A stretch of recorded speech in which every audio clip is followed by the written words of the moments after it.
Insurance sector we are covering. Foreign portfolio investments, MSCI index, primary market and the equity and the debt. What is the difference between equity and debt? Sir क्यों सवाल पूछ के सुबह सुबह अपनी बेइज्जती कराते हो? हमारी तो होती है, आपकी भी कराते हो. What is the primary difference between equity and debt? What do you call an equity instrument? What is a debt instrument? What is the primary difference? Intermediate first year का सवाल है chapter 2. When there is a liability to pay, that is debt. In case of equity, they will have a percentage of the. Equity is primarily ownership. Debt is if you are an equity holder, you are a owner of the company. If the IPO is happening, no, IPO of LIC happening, if you happen to subscribe, if you get, you are a owner of LIC to the amount of shares that you are holding. You have the ownership rights over LIC. But if you participate in a debt instrument with LIC, ownership is not there, only a debtor and creditor relationship is there. LIC is duty bound to pay you that much amount of money and regular interest on that. But when you are an equity shareholder, it means you are an owner in that particular establishment. That is the biggest difference. Now understand this. The year 2021-22 so far has been an exceptional year for the primary market. Now another point, what is a primary market and what is a secondary market? Anybody who will tell? Shabana? Shabana. Yeah, when the shares are listed for the first time as a initial public offer, if you participate in that market, that amounts to the primary market. Once the IPO is closed and the shares are available on the stock exchange for trading, you shift from primary market to secondary market. So it is saying that the year 21-22 so far has been an exceptional year for the primary markets with a boom in fundraising through IPOs by many new age companies, tech startups and unicorns. So now what is a unicorn? This also you should know. Go back home and see what is the amount of what is a unicorn? What is a unicorn? What is the turnover? 100 what? Rupees? 100 crores of turnover. It is called a unicorn company, right? So because lot of unicorn companies are coming up in the market through IPOs, that is how the fundraising through the primary market has increased. Right? Now debt, when you come to the debt 4.38, on the debt side the fund raised through the corporate bond. The amount raised through public issues in debt doubled as 20 public issues raised during so and so as compared to 10 issues raised. So through corporate bonds the maximum debt has been raised. This is one important. Now come to page number 140, box 5, very important. What you call MSCI index. MSCI index. A key aspect of foreign portfolio investment are global indices such as MSCI with over $16.3 trillion equity assets benchmarked against them. One of the most popular MSCI index is the MSCI Emerging Market Index, which tracks equity performance capturing the large and mid cap companies across 25 emerging markets including India. Please put a bracket till here. One of the most popular se leke yahan tak. It can come as a question whether India is part of this MSCI index, what it is tracking, whether it is equity or debt. He will just change one word and give as a prelims question to you. Please try to follow this very closely. Right? Now,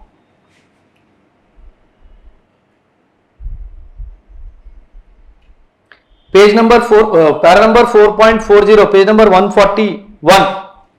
With continuing buoyant trend in Indian stock markets, participation by individual investors in equity cash segment has increased, very important, and the share of individual investors in total turnover at NSE increased. These two increasing trends, please make an underline statement here that can be asked as a question. Then page number 142, foreign portfolio investments. The FPIs. The FPI made a net investment of 24,000 crores in Indian securities, 82.8% lower than what was made in same period previous year. So it means that the foreign portfolio investment, the amount reduced, right? Now come to table 14, page number 143. Make a list of indices, which country, which index, that's all. It can be asked as a multiple choice question. Like KOSPI is of South Africa, like FTSE or JSE is of South Africa, MOEX is of Russia, Nikkei is of Japan, Straits Times is of Singapore. This can be asked as a multiple choice question. Please make a note of this. Then coming to insurance sector, page number 144, para 4.46 and 4.47. He is talking about two important words: insurance penetration and insurance density. Insurance penetration and insurance density. कौन बताएगा? What is the difference between insurance penetration and insurance density? Insurance penetration is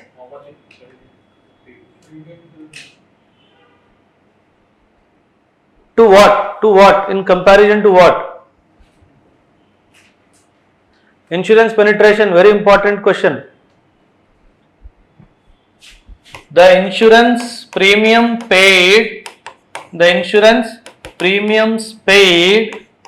as a percentage of is your insurance penetration. Insurance premium paid as a percentage of population is your insurance density. Please make a note. Favorite question of UPSC. It has been asked in the past as well. So it says that insurance penetration was 2.71% in 2001 and has steadily increased to 4.2%, paragraph 4.47. So there is an increasing trend in the insurance penetration, right?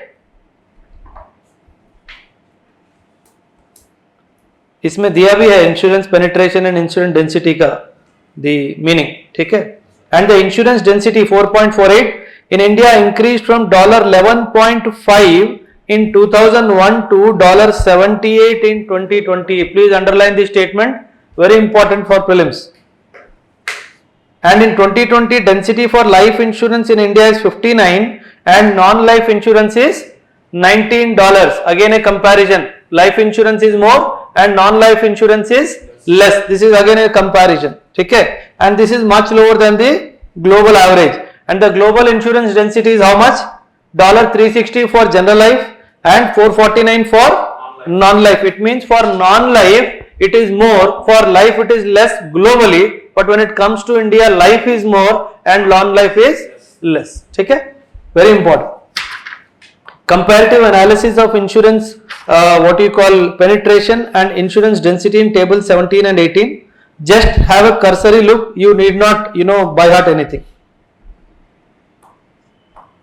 See, then next come to the pension sector. Pension sector, two things you need to be aware of: new pension scheme and the Atal Pension Yojana. Two very important schemes. Last year there was a question from the new pension scheme. So this year a question and Atal Pension Yojana, because the amount of money that has been raised, some contributions by the government has also increased. So please, when you go back and read the government schemes, Atal Pension Yojana in detail and the new pension scheme also you have to revise. Please make a note there. Come to table 19, status of NPS and APY. Just see there.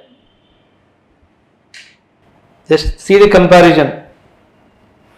and see the comparison in table 20, number of enrollments category wise under the APY system, the Atal Pension Yojana scheme. See which sector is more, category of banks which are catering for these kind of enrollments. Try to understand that.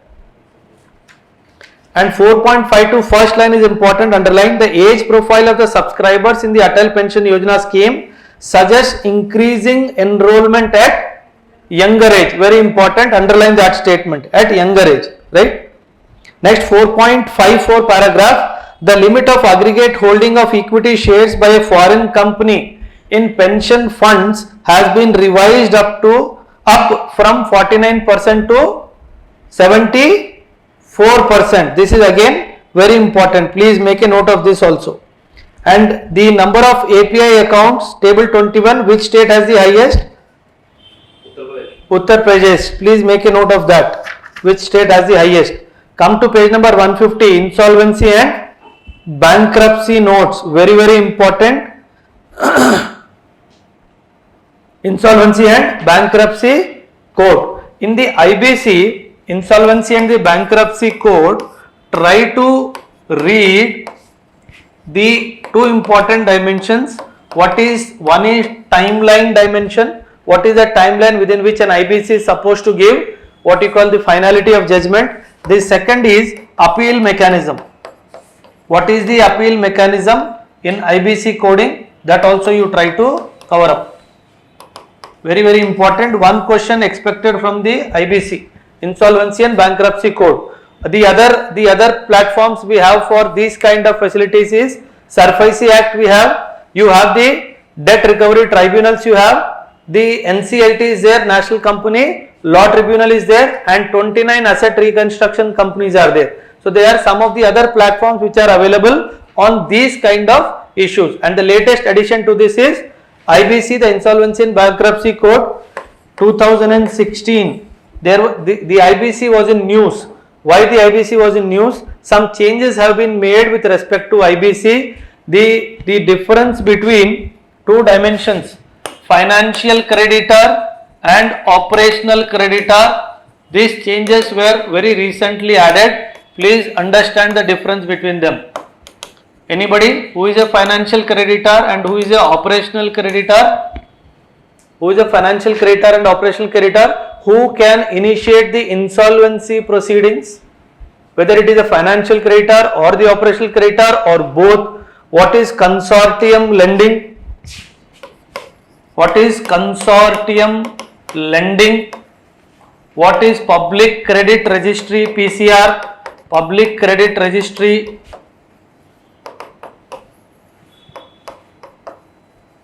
All these dimensions were in news. Very, very important from the prelims perspective. Definitely one question from this slide will come. IBC, SARFAESI Act. Very, very important. Okay. The difference between financial creditor and the operational creditor is, whenever you are running a company, you need money, right? Somebody who gives you money to run a company is your financial creditor. Somebody is giving you goods and services on credit to you becomes your operational creditor. Earlier, only financial creditors were allowed to initiate insolvency proceedings against a defaulting company. Now, as per the amendments, operational creditors can also initiate the insolvency proceedings against a company. So, that is how it is important. Please make a note of this. IBC, one question, short it will come. So, please go and read the IBC, because amendment happened in the year 2020 only. Okay? CIRP, what they are using. What is CIRP stands for?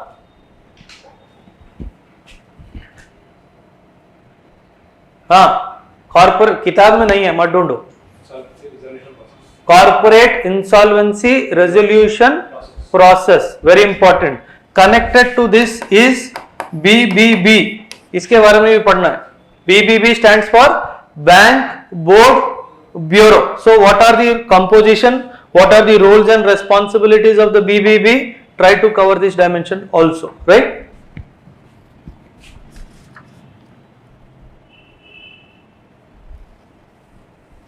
Status of CIRPs, please don't read, don't waste your time in that.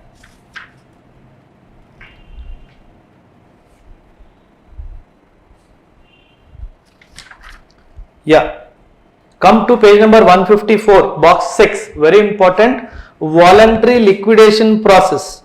Voluntary liquidation of corporates. What do you mean by voluntary liquidation? By themselves they want to liquidate. Neither the financial creditors are asking for insolvency proceedings nor them. What is the difference between insolvency and bankruptcy? कहाँ से लाते हो सवाल है? हाँ हाँ हाँ 30th day.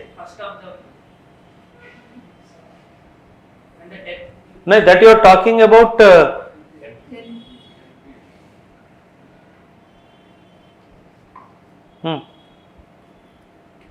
are unable to pay the loan back, they go bankrupt. so what is the difference between insolvency and bankrupt?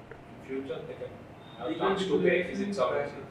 Huh? Legal declaration of insolvency is bankrupt. Legal declaration of bankruptcy is insolvent, that he cannot pay. When you say for example, I was running a company, you all were financial creditors who invested money in my company. When you came to ask me for money, I said मेरे पास पैसा नहीं है, जो करना है कर लो, मारना है मारो, कहीं लेके जाना है तो लेके जाओ. I don't have money to pay. So now this condition of mine is bankruptcy. What all you do? You all go to the court of law and you what you call initiate the insolvency procedure against me. The company gets insolved. The what you call liquidated. When the company gets liquidated, whatever money that could be raised, that money is given to you, and I am declared as an insolvent. The declaration, the official declaration of your bankruptcy position is called insolvency. That is why insolvency and bankruptcy, not bankruptcy and insolvency. They have kept the word insolvent before. So in future, if I again want to raise a company, whenever I go to any bank to ask for loan, they will say you have already been declared insolvent. Take it to polity. Which are the positions or the authorities where one of the criteria for appointment is he should not have been declared insolvent. पढ़ा है ना कहीं पे? कहाँ पढ़ा है? याद है? Which appointment? हाँ मिलाओ जाके उसको भी, ढूंढो जाके public, Indian polity. Getting my point? So the official declaration of your bankruptcy position is called your insolvency. SARFAESI Act is also important. It was also in news. The act is very much alive. Somebody is teaching that SARFAESI Act को निकाल के IBC आया है. That is incorrect. SARFAESI is there. Debt recovery tribunals are there. The NCLT is there. The asset reconstruction companies are there, and the IBC is also there. Please try to understand the difference between all those things. Coming to liquidation of corporates, they say that a company may decide to voluntarily close its operation even when it's viable. This is a very important line.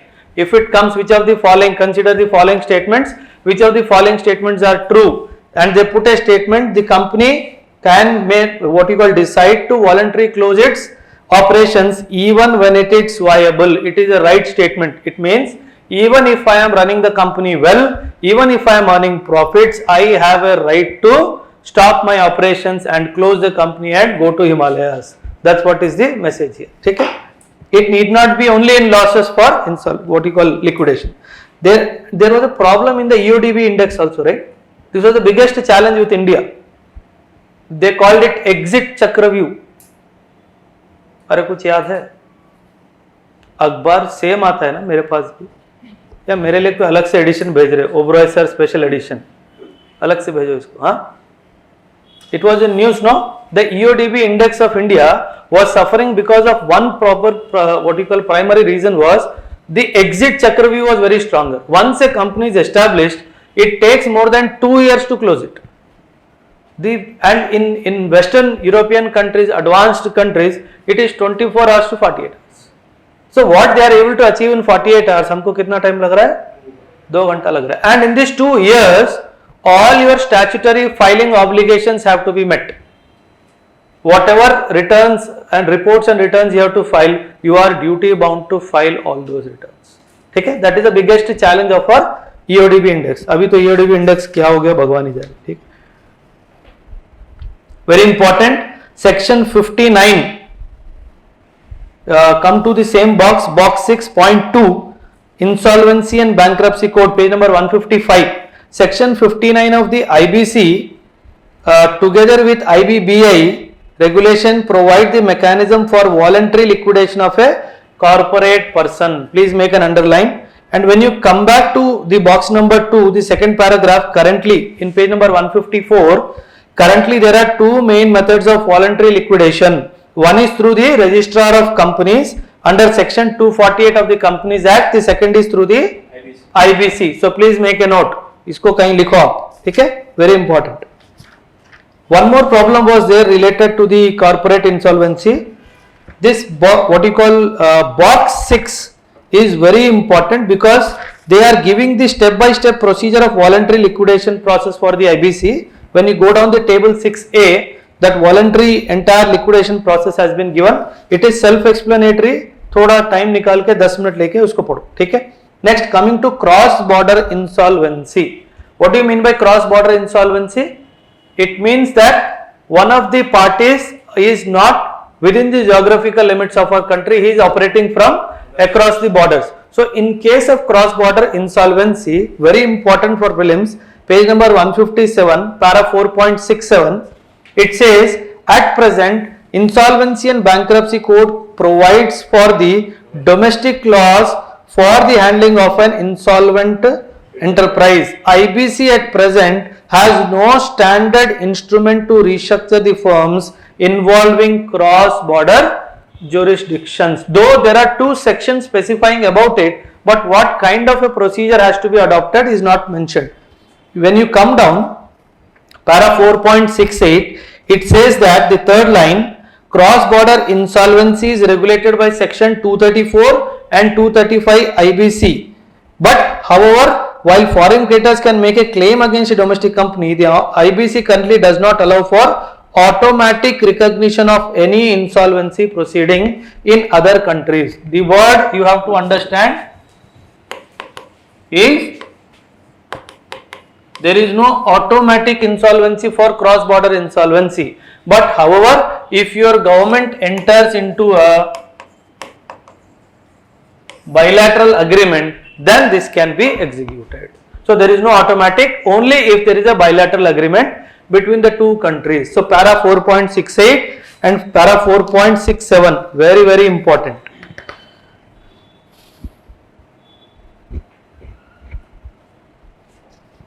Come to para 4.70, it says there is a need for a standardized framework for cross-border insolvency. So what happens? There was a law committee, insolvency law committee, that was incorporated. The committee said the adoption of the United Nations Commission on International Trade Law with certain modification has to be done to suit the Indian conditions. So UNCITRAL is important for prelims perspective. A question can come from this particular dimension, right? Now coming to chapter 5, prices and inflation. This we will deal tomorrow. Now tell me, whatever has been covered today, two important chapters, one is external trade, the second is monetary, the financial landscape.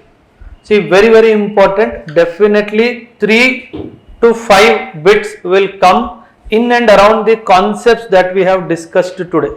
Will surely come, go back, revise each and every word, try to find out what is the meaning. You will get definitely 5 questions from these two chapters that we have discussed today, either in a concept based or in a current affairs based. If current affairs based होगा, directly economic survey से आएगा. If concept based होगा, वो भी economic survey से आएगा, provided you are able to catch that word and try to understand the concept related to it. So 3 to 5 questions from today's discussion class will appear in your examination. So please be vigilant in this. I am deliberately trying to cover this particular section of the paper because I found that most of the students are weak in economics. See, if somebody is weak in economics, there is no second question to be asked, the concepts are weak, simple. The moment concepts are strong, economic survey reading becomes very interesting. Like when I read economic survey, I read it because I have been reading it for past maybe 13-14 years now. So when I read economic survey, I try to interlink what would have happened 3-4 years back also. But for you it may not be possible, and strong understanding of concepts. So my understanding of external trade would be completely different than your understanding. So but the questions will be asked from the standard of my understanding. So you will have to climb that, stairs step by step. Okay? Go back to your concepts of economy, your class notes, take it out, try to revise. That is how you can address economy. 100% take it from me, 16 to 21 questions will come from economy, because so many things have happened in the entire economic landscape in the last 1.5 years. Last year not many questions came, primarily because the economic activity came to a near standstill because of the COVID problems. Now because the entire economy is open, the world economy is open, and so many things are happening in the Indian economy landscape, I am expecting anywhere 16 to 21, 22 questions coming. It means 40 to 42 marks are in your pocket if you can master this particular subject. I am telling you, 3 subjects you master, your prelims is through: polity, history and economy. And if you have the support of current affairs, you will land anywhere between 115 to 120. So but these 3 means the 3 domains, you have to master it like anything. Any question from anywhere, no mistakes committed, and you are through. Okay? So with that intention, I am taking little time to cover certain topics in depth. Do not worry, if required, I will continue this session even after 15th also in the morning times. So that I want everybody who was attending this particular economy dimension to have a clear understanding how economy is supposed to be studied. Okay? Other than this, I suggest have a look at the World Economic Outlook, what India report summary, not much. Budget summary, do not go into detail. Generally, UPSC does not ask figures, but do a comparative analysis of last year and this year budget. If the defense budget was so much last year, how much it is now, whether the trend is increasing or decreasing. Something like that questions will definitely come. Just say yesterday we discussed revenue expenditure. What was the maximum share of the revenue expenditure? Which point was taking lot of money of the government? Salaries and pensions. Salaries and pensions. That is why the government is doing something in that front.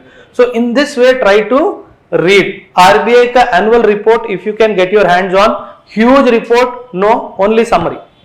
Just look for summary, and these are the topics that you need to cover in depth. Agriculture, industry, banking. 100% agriculture से 3 सवाल आएगा ही आएगा. 1 to 2 questions from industry, 100%. Services, he may ask 1 question or he may skip services, but definitely the other landscape, foreign trade, GDP, forex reserves, banking is a huge landscape. So he may surely ask some or the other questions from here. Agriculture is important, the banking dimension is important, industry is important. Inflation as a chapter is very, very important. He will surely ask 2 to 3 questions from inflation. So you have to understand completely the concept of inflation and its effects on the economy. Okay? Anything else? Huh? MCQ we'll do. Right. Economy मैं करवाऊंगा, चिंता मत. That's what I am saying. The earlier intention was to complete this in 3 days, but it will not be justifiable to complete this in 3 days. So we will continue this. Even after 15th, if required, we will continue. Don't worry. Okay? And the internal security and IR I may skip, and I will go with economy only, because more important. Internal security and IR is more of a mains oriented domain. So but whatever is important from that domain also, 1.5 hour I will speak. Then we will come back to again economy. Okay? So the scheduling is tomorrow. We were supposed to have internal security and international relations, right? But we will not do that. We will continue with our economy. The IS and IR, if required, 15th ke baad, one day I will call you all. But the 15th ke baad, this will continue. That 14th current affairs of Chandrasekhar sir is there, and 15th current what you call the tricks and trades of prelims is there. I may take over those days, and I will try to complete the economy part. Okay?